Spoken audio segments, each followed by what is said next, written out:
Hello everybody, it's Catherine Newton here, and I just wanted to share with you and ask you the question right now as to what are you doing to actually prepare yourself for the end of 2012 so that you start 2013 on the right note. It's the time when we're all starting to think about what have we achieved, what have we done, what haven't we done, or at least we should be thinking that. And if you're not thinking that, then now is the time for you to be doing it.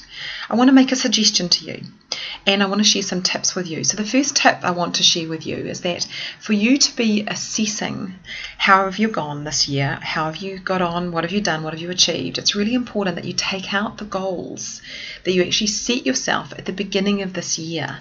Now, I hope that there's somewhere where you can see them and you've been paying attention to them all year.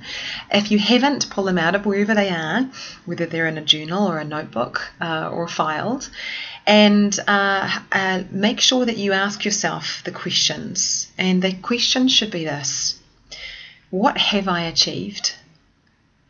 What has worked? And what hasn't worked about 2012, about the way that you've done business, about the way that you have set about reaching your goals, and about how you feel about how you've achieved them. This is really, really key. The next thing I would have you do is to make sure that you have a conversation with someone about these. So it's a great opportunity for you to sit down with your spouse or your business partner or your business colleagues and to go over it with them together, because there's nothing quite like holding each other accountable, to having someone to hold your back or to have you, really be stepping up and saying, hey, look, this is where I went really well and this is where I failed.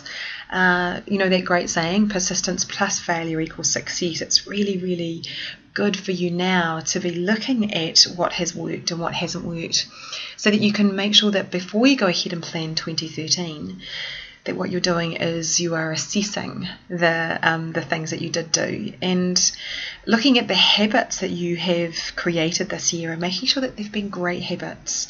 Make sure they've been habits that have been able to push you forward. Were you able to complete that 10-kilometre fun run that you said you were going to do? Did you manage to lose those 5 kilos you wanted to? Did you manage to have a steady flow of clients coming into your business? Did you manage to get those 10 clients a month? What was it that you had set yourself for 2012? And what's the gap? What's missing? And the third thing, of course, is to make sure that at the end of this that you have looked at what hasn't worked and that you're creating a plan.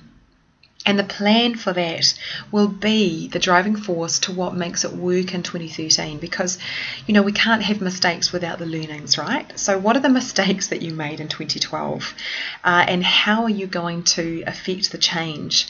We're in a really incredibly powerful energy right now, and it is the energy of change and transformation and awareness. So please take the time to create the awareness for what has worked, what hasn't worked.